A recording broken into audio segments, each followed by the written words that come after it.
ice cream, bring that ice, boy. Walking, know that's yeah, they can't tell me. What is up, everybody? Hog of Duty here. Welcome back to the channel.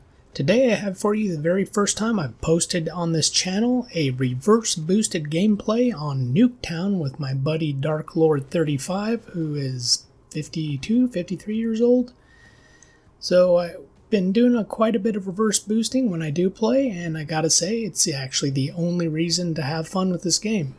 If it weren't for reverse boosting right now, I would not be playing hardly at all. I even made time to play the game in the middle of Cyberpunk coming out, so that should tell you how much I'm actually enjoying the game with reverse boosting as opposed to the way it normally is. Anyways, so that's not the topic of the video. However, the topic of the video is, of course, about reverse boosting, but it's the fact that we're now getting all of the big community reverse booster guys to start coming out and actually admitting it. So, as you saw in my previous video, Chain Feeds initially denied and whined about it, and finally admitted that he was reverse boosting, which is fine. Like, I don't care if he's reverse boosting. I think it's just fair that he would admit it since he's a gameplay channel. Now, one of the biggest gameplay YouTubers out there, Korean Savage, has also come out and said that he has been reverse boosting in 6v6 and in Warzone. And I'm glad that he did. Like, I don't see the big deal about it right now. Obviously, these guys that are doing gameplay channels, they need to get these nukes and whatnot, and the only problem is a lot of people were shit-talking other YouTubers who said anything about people like Korean Savage. People like 8 Thoughts have previously said that he believed that he was reverse boosting. Look at this nerd here laying on the ground over by the Jeep. But he previously said that he believed that he was reverse boosting.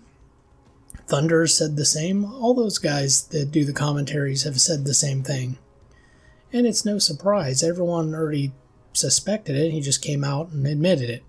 Now, the big difference is the way that Korean Savage did it. I feel like the way he did it was actually very nice. Like, he took responsibility for what he did. He at no point denied doing it. He pretty much did what you should have done. He pretty much ignored it until he couldn't ignore it anymore, and then he admitted doing it. So, props to Korean Savage. Seems like a nice dude, and I'm glad that he came out of the closet, so to speak, which is apparently what we're calling it these days, considering all of the weirdness. So, that's pretty much it. Looks like a lot of the community is finally coming out, and it's, I mean, it makes it sound like they're coming out as gay. It's weird. But regardless, they're not coming out as gay. If they did, that'd be fine too, but they're coming out as reverse boosters. So, hopefully we get these other guys that are suspected of reverse boosts. If they are reverse boosting, they've got to be. Guys like Swags and maybe Dismo.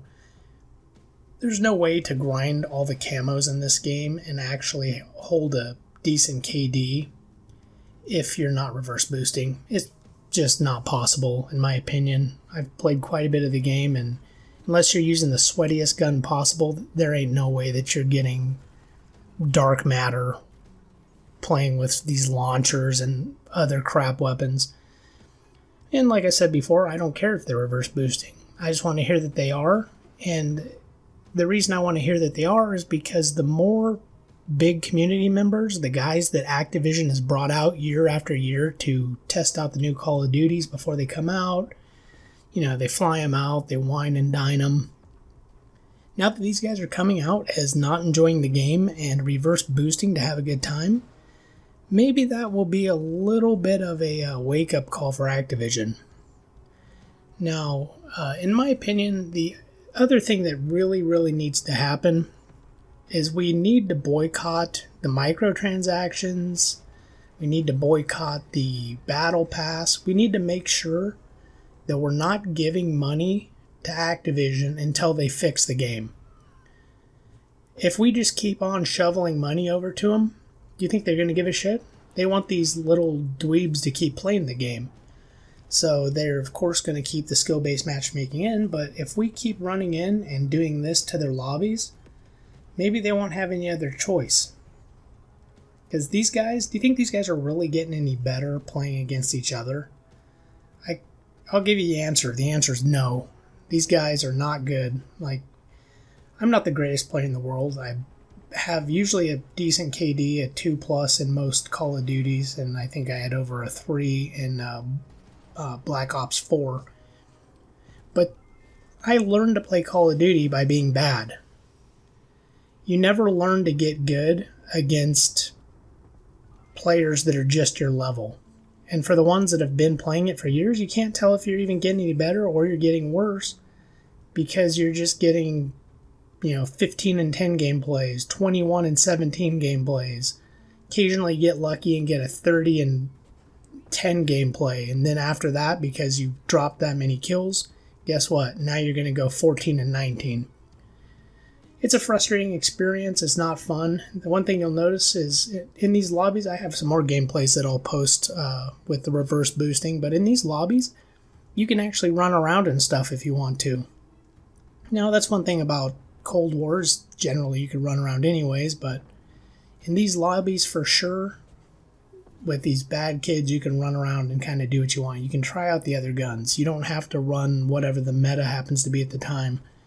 You don't have to run around with an MP5. You don't have to run around, with the best perks possible if you don't want. You can literally run anything you want. Now in this gameplay, I'm running what I like, which is the AK-47 and the shotgun, which are both incredibly strong, but it's not sweaty. If I had that gunfight in my normal matchmaking bracket, I would have got roasted because I didn't get the first shot off. Even if my aim is better, I'm roasted. But in these lobbies, because these players aren't particularly good, you can outplay people. And you can't really outplay people when you're all the same skill level. It's all about who has better positioning, who lands the first shot, who's holding the right angles. When you're playing in a mixed lobby with good players and bad players and medium players, you can kind of dictate the pace, run around, do what you want, and they have to adjust to you. As you see here, I get another war machine. Whenever I get a war machine, it reminds me of the AC/DC song. Got 2 of those in this match, and I actually ended up with, in Cold War at least, my longest kill streak overall. And since it doesn't count like streak kills, I think I ended up with like 35 straight kills or something. I looked at the scoreboard, I think it was 13 and 7, and then I think in this gameplay I finished 48 and 7, something like that. And I hit a 21 on actual kill streaks, so pretty nice. I think that I will be able to get a nuke here before too long, depending on the game mode. Obviously, it's going to be difficult to get a nuke in Team Deathmatch unless you start off incredibly strong. But anyways, that's going to be it for today's video. It looks like the community's finally coming out as reverse boosters, and that's good. Hopefully it makes some changes for the game. If not, just keep on reverse boosting. Remember, please don't buy those microtransactions, or else we're just going to keep getting what we're getting. Anyways, thanks for watching. I'll catch you in the next video.